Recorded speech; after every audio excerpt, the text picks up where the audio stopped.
बीच में एक डेवलपमेंट हुई है, वो था एक हाई लेवल डेलीगेशन था इंडिया का, इसे विजिट किया है अफगानिस्तान को, और उसको बड़ा हाई प्रोफाइल तरीके से शो भी किया गया। इंडिया ने बड़ा सेलिब्रेट किया और तालिबान इंडिया भाई भाई उसके नारे भी लगे, और उसमें साफ ज़ाहिर है ऑल दो शो ही किया गया कि ये डिप्लोमेट्स हैं, बट आई थिंक ये अजीत दोवल के ऑफिस से भी लोग आए हुए थे।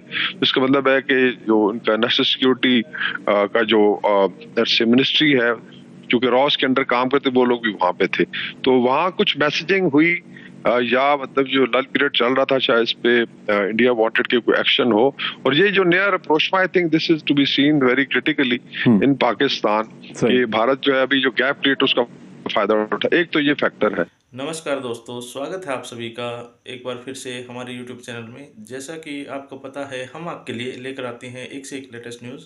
वैसे ही एक लेटेस्ट न्यूज़ के साथ हम फिर से हाजिर हुए हैं आपके सामने। लेकिन उससे पहले अगर आपने अभी तक हमारे चैनल को सब्सक्राइब नहीं किया तो हमारे चैनल को सब्सक्राइब कर लीजिए, और अगर आपने अभी तक हमारे पेज को फॉलो नहीं किया तो फेसबुक पर हमारे पेज को फॉलो कर लीजिए।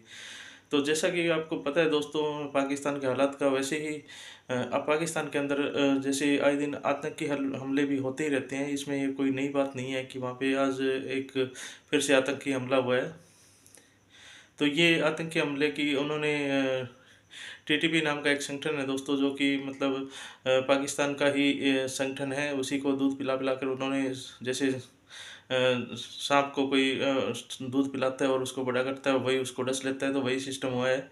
उन्होंने ये तैयार तो किया था अफ़गानिस्तान वगैरह के लिए, लेकिन आज वो खुद पाकिस्तान को डसने लग गया है दोस्तों। तो आज उन्होंने वहाँ पे धमाका किया और कम से कम 6 से 7 उनके सैनिक शहीद हो गए हैं। तो इसी को लेकर आज की ये न्यूज़ है दोस्तों। तो चलिए न्यूज़ को करते हैं स्टार्ट। मीर अली में दहशतगर्दों ने एक और हमला किया, और जिसे कहते हैं बारूद से भरी जो गाड़ी है वो सिक्योरिटी फोर्सेस की एक कैंप पर के दरवाजे पर, मरकजी दरवाजे पर टकराने की कोशिश की, और उसके बाद मुतअद्दिद खुदकुश हमले किए गए। इस दौरान जो है 5 जवान जो हैं सिक्योरिटी फोर्सेस के वो शहीद हुए। और जब दहशतगर्दों ने सिक्योरिटी पोस्ट के अंदर दाखिल होने की या कैंप के अंदर दाखिल होने की कोशिश की, तो पाक फौज की जो बैकअप फोर्स थी जिसको लीड कर रहे थे लेफ्टिनेंट कर्नल काशिफ और कैप्टन मोहम्मद अहमद बदर, उन्होंने मुकाबला किया दहशतगर्दों। मखसूस सियासी जमात का शुहदा की हुर्मत पर एक बार फिर वार। शिमाली वजीरिस्तान में शहीद फौजी अफसरान और जवानों के बारे में सोशल मीडिया अकाउंट से घटिया प्रोपेगेंडा जारी। बेनामी अकाउंट्स के नीचे सियासी जमात से जुड़े अकाउंट्स ने शुहदा के खिलाफ घटिया तरीन जबान इस्तेमाल की। अवाम के शदीद रद्दअमल पर सियासी जमात से जुड़े बेनामी अकाउंट ने अपना घटिया पोस्ट को डिलीट कर दिया। मखसूस सियासी जमात शुहदा के तकद्दुस को पामाल करने पर तुल गई। अपने मज़मूम मकासद की तकमील मखसूस सियासी जमात का पुराना वतीरा, घटिया और इखलाक से गिरे सोशल मीडिया अकाउंट्स के खिलाफ कार्रवाई वक्त की अहम जरूरत। इस किस्म की चिट्ठियाँ लिखी जा रही हैं कांग्रेस के और सेनेट के मेंबरान को, वो पाकिस्तान दुश्मनी का सबूत है।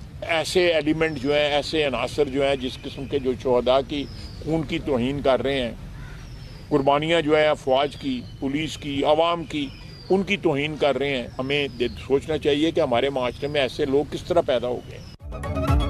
वज़ीर दिफा की शिमाली वज़ीरिस्तान में दहशतगर्दों के हमले की शदीद मज़म्मत। ख्वाजा आसिफ की सियालकोट में प्रेस कॉन्फ्रेंस, बोले दहशतगर्दी के खिलाफ कुर्बानियाँ देने वाले हमारे मोहसिन हैं।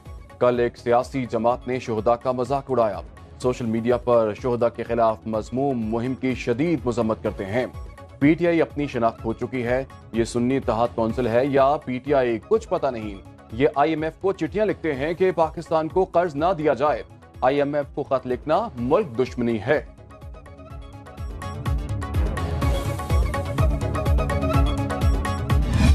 मैं आपसे ये वादा करता हूँ कि ये मेरे बेटों का खून रागा नहीं जाएगा, और हम इस खून का हिराज लेंगे इनसे। पाकिस्तान ने यह तय कर लिया है कि जो भी हमारे सरहदों पे या हमारे घर में आके या हमारे मुल्क में आके जो भी टेररिज्म करेगा, हम उसका मुंह तोड़ जवाब देंगे। पाक सरजमीन को दहशतगर्दी से पाक करने के लिए सियासी और अस्करी क़यादत का दो टोक फैसला। सदर मुमलिकत का शिमाली वज़ीरिस्तान के शुहदा को खिराजी अकीदत। आसिफ अली जरदारी का दहशतगर्दों को मुंह तोड़ जवाब देने के अज़्म का इयादा। दहशतगर्दों से जवानों के बहाए गए खून का खिराज लेंगे। सदर का कहना था, हमारे दलेर भाई, बेटे और दोस्त सरहदों की हिफाजत कर रहे हैं। वादा करता हूँ शुहदा का खून रायगा नहीं जाएगा।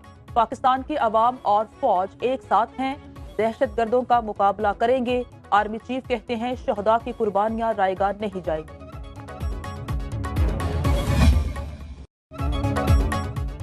अर्ज़ पाक के तहफ़्फ़ुज़ के लिए पाक फौज हर कुर्बानी के लिए पुरअज़्म। शुमाली वज़ीरिस्तान में जानों के नजराने पेश करने वाले अफसरान और जवानों की नमाज जनाजा अदा कर दी गई।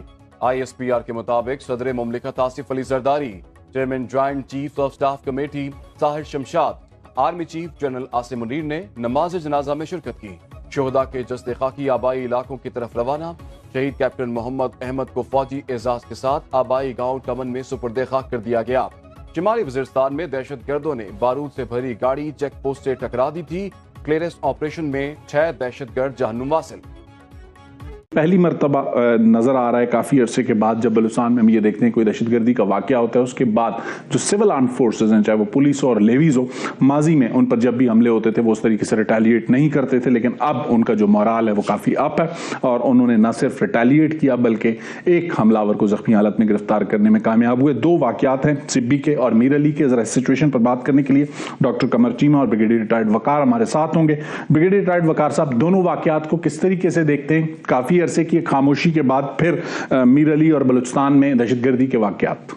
जी बिल्कुल, इसमें जो आई थिंक दिसंबर ऑनवर्ड जो है बड़ा लल पीरियड रहा और उसमें इंटेलिजेंस बेस्ड ऑपरेशन चलते रहे अगेंस्ट टेररिस्ट ऑर्गेनाइजेशन बलूचिस्तान में भी और स्पेशली खैबर पख्तूनख्वा के बॉर्डरिंग रीजन में। बीच में एक डेवलपमेंट हुई है, वो था एक हाई लेवल डेलीगेशन था इंडिया का, इसे विजिट किया है अफगानिस्तान को और उसको बड़ा हाई प्रोफाइल तरीके से शो भी किया गया। इंडिया ने बड़ा सेलिब्रेट किया और तालिबान इंडिया भाई भाई उसके नारे भी लगे और उसमें साफ ज़ाहिर है ऑल्दो शो ही किया गया कि ये डिप्लोमेट्स हैं, बट आई थिंक ये अजीत दोवल के ऑफिस से भी लोग आए हुए थे।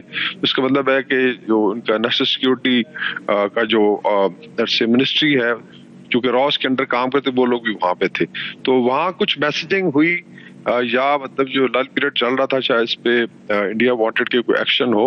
और ये जो नया approach I think this is to be seen very critically in Pakistan कि भारत जो है अभी जो गैप क्रिएट उसका फायदा उठा। एक तो ये फैक्टर है। दूसरा जो है 2024 डिक्लेयर्ड इंशाल्लाह by the senior military leadership and I am sure political leadership के ये दहशतगर्दी का लास्ट ईयर इसको जड़ से उखाड़ा जाएगा। इसलिए आपने देखा कि दिसंबर ऑनवर्ड ये डिफेंसिव पे रहे हैं जो टेररिस्ट ऑर्गेनाइजेशन है, लेकिन स्नीक अटैक्स आर पॉसिबल। इसमें जिस तरह पहले भी आई थिंक हमने आपके प्रोग्राम में डिस्कस किया था कि इसमें माली और लेट्स से टेक्निकल मुआवनत जो है अक्रॉस द बॉर्डर वो होती रही है, उसके प्रूफ्स हैं जो शेयर भी किए गए। अभी अफगान गवर्नमेंट पे, अफगान इंटरिम गवर्नमेंट पे एक और प्रेशर है, वो है बेसिकली जो अभी यूएन में डिस्कशन हुई है यूएन सिक्योरिटी काउंसिल में कि ये टेररिस्ट फैक्ट्रियां भी बंद होनी चाहिए। तो उसमें रीजनल आई थिंक लेवल पे भी बड़ी तशवीश है।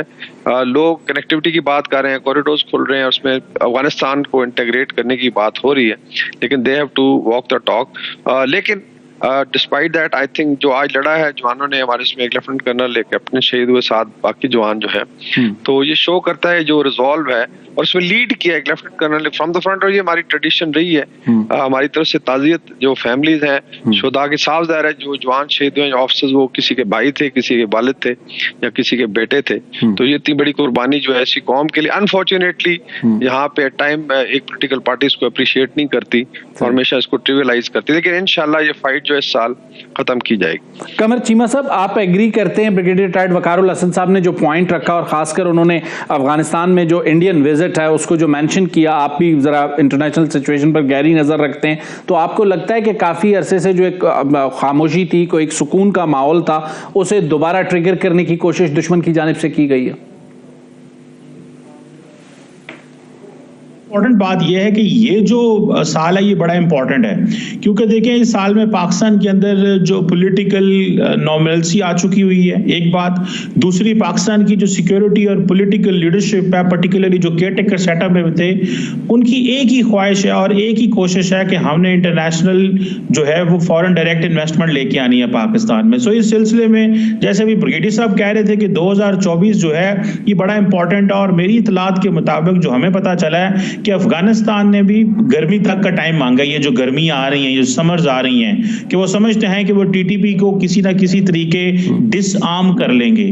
क्योंकि देखिए इस वक्त अफगानिस्तान के अंदर जारी बात है टीटीपी मौजूद है, दाइश खुरासान मौजूद है, बहुत सारे जो बलोच सेपरेटिस्ट ग्रुप हैं उनके नेटवर्क्स मौजूद हैं, तो एक बड़ी वहां पे भी ग्रो जथा बने हुए हैं। लेकिन टीटीपी स्पेसिफिकली क्योंकि एक बड़ा उसकी सेंचुरीज है वहां के अंदर, सो उन्होंने रिक्वेस्ट की है कि हमें समर तक का टाइम दें। सो लाइकली पॉसिबिलिटी ये है कि जैसे पाकिस्तान के अब हम अफोर्ड नहीं कर सकते कि जी मजीद दुनिया इकोनॉमी की बातें हो रही हैं, दुनिया जो है वो इंडो पैसिफिक में क्या क्या प्लान कर रही है, और हम वही 2014, 18, 20 वाली स्टोरी दोबारा उस सिचुएशन में रहें, और अब हम इस चीज को अफोर्ड नहीं कर सकते। सो अफगानिस्तान ने अपना टाइम मांगा है कि वो टीटीपी को डिसआर्म करेंगे, और एज दैट गेट डिसआर्म्ड, बाकी ये दाइश खुरासान और बाकी जो कुछ सेपरेटिस्ट रह गए हैं, मैं समझता हूँ इनसे भी डील कर लिया जाएगा। और उसके लिए जाहिर बात है चाइना ने अब रिकॉग्नाइज कर लिया है अफगान तालिबान को, पाकिस्तान भी उनको एहसास दिलवा रहा है time and again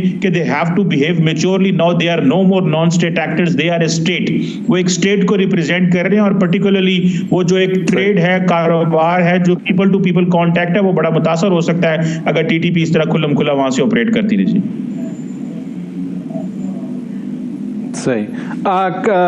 brigadier retired वकार साहब, इस वक्त जो कमर चीमा साहब ने नुक्ता रखा कि अफगान हुकूमत एक वक्त मांग रही है, एक मोहलत मांग रही है कि वो डिसआर्म करेगी टीटीपी को, माजी में भी इस तरह की बातें हुई हैं, माजी में भी इस तरह की यकीनदानियां पाकिस्तान को करवाई जाती रही हैं, आपके ख्याल में ये भी सिर्फ वक्ती यकीनदानी होगी या आपको लगता है कि अब अमल होता हुआ नजर आएगा?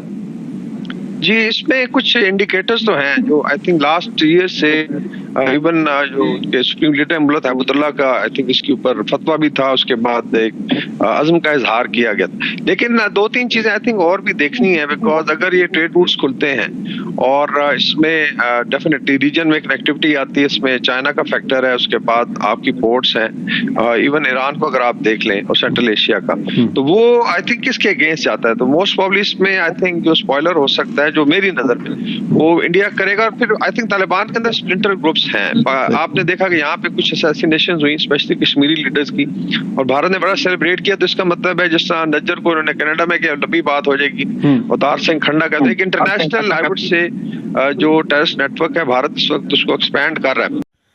तो देखा दोस्तों आपने किस प्रकार पाकिस्तान के अंदर आतंकी हमले भी होते ही रहते हैं। वहाँ पे एक तो ये सबसे पहले शिया और सुन्नी का भी काफ़ी सालों से चलता आ रहा है, वो भी एक दूसरे की मस्जिदें उड़ाते रहते हैं, और वहाँ पर शिक्षा आपको पता ही मदरसों की है जहाँ से सिर्फ जाहिल ही निकलते हैं और वो बड़े अगर आतंकी बनते हैं।